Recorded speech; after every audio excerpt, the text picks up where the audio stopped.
At the beginning of the 16th century, the map of Europe resembled a chessboard where the great powers contended for every square of land, every city, and every sphere of influence.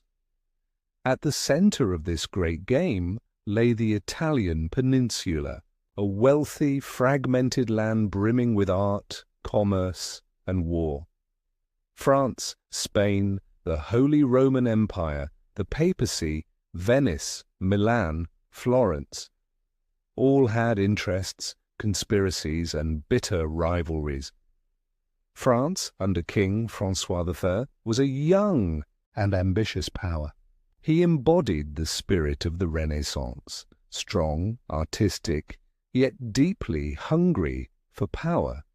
François never forgot the sting of defeat at Marignano in 1515, and yearned to reclaim the Duchy of Milan, the jewel of northern Italy.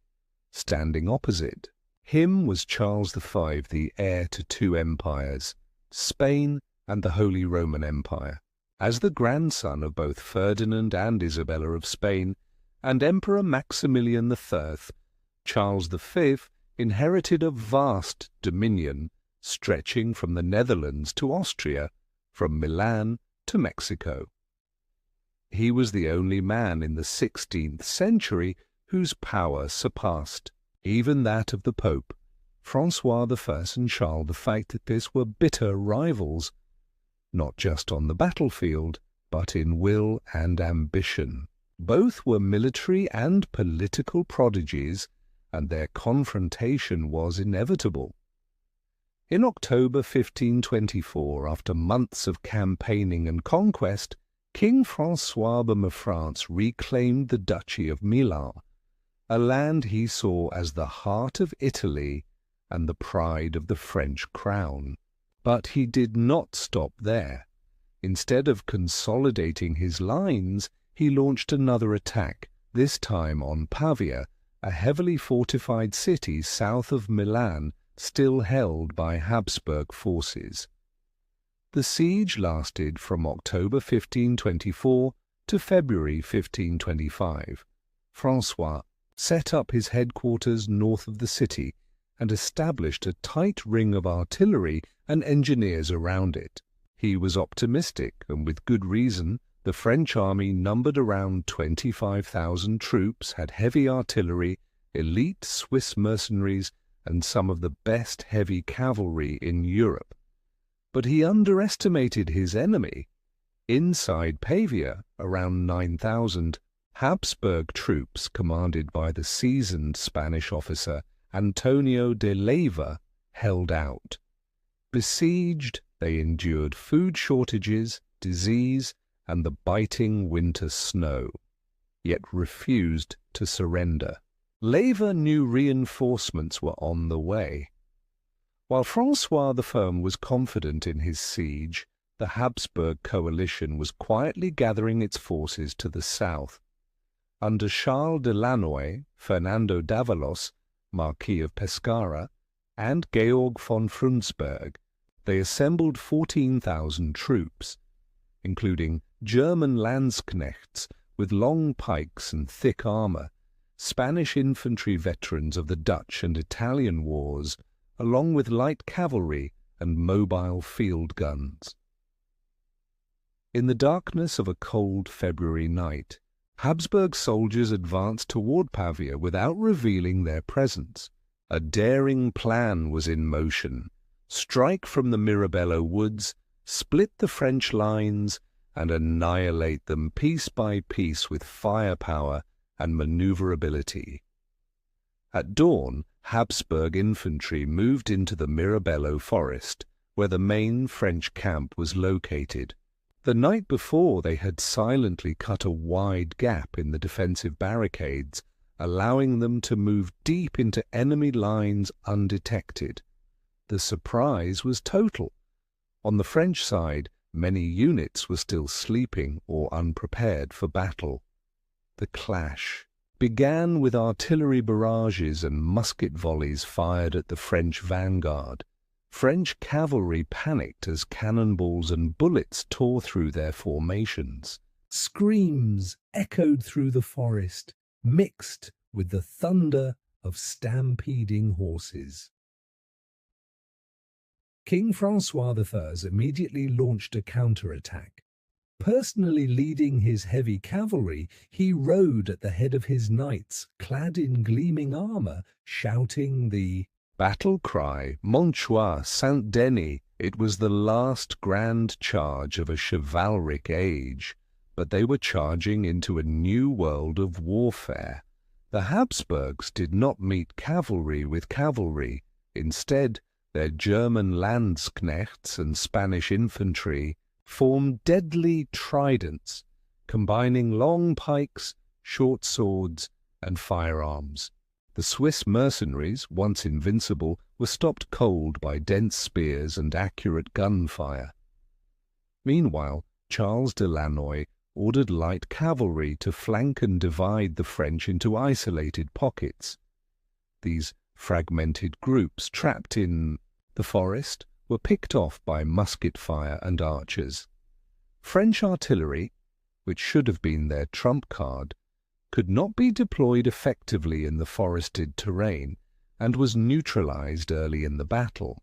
In contrast, Spanish musketeers, thanks to their rate of fire and agility, operated with deadly efficiency. The thunder of gunfire rolled across the woods, sowing death in the French ranks. Le Palais, one of the oldest and most senior French commanders, was killed while leading a desperate counterattack on the eastern edge of Mirabello. Charles III, Duke of Alençon, fled southward, leaving the French left wing in total collapse. King François I fought like a warrior from antiquity, plunging into the fray, slaying many foes, but his horse was shot down, and he fell to the ground, surrounded by enemies. A Spanish infantryman recognized the king and cried out, The King of France is here!" François Bay was captured alive. Wounded, covered in mud and blood, he was escorted from the battlefield in stunned silence. The French army had lost its leader. All that remained were corpses, torn banners, and fallen knights in shining armor. All of Europe was stunned. A king, François I of France, had been captured alive in the midst of battle. Such a thing had not occurred to a European monarch in over a century. News of the disaster at Pavia spread quickly, carrying with it the shock of a crushing defeat.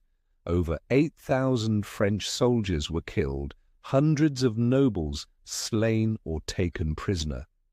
The once mighty French army was annihilated in a single morning. François, I was taken to Naples and from there to Madrid, capital of the Habsburg Empire, where he was held under guard in the Alcazar fortress. In letters to his mother, Louise of Savoy, who was acting as regent in France, he wrote, "All is lost, except honor and life." Meanwhile, Emperor Charles V of the Holy Roman Empire remained composed. Though he had won a tremendous victory, he held no grand celebration. Charles V understood.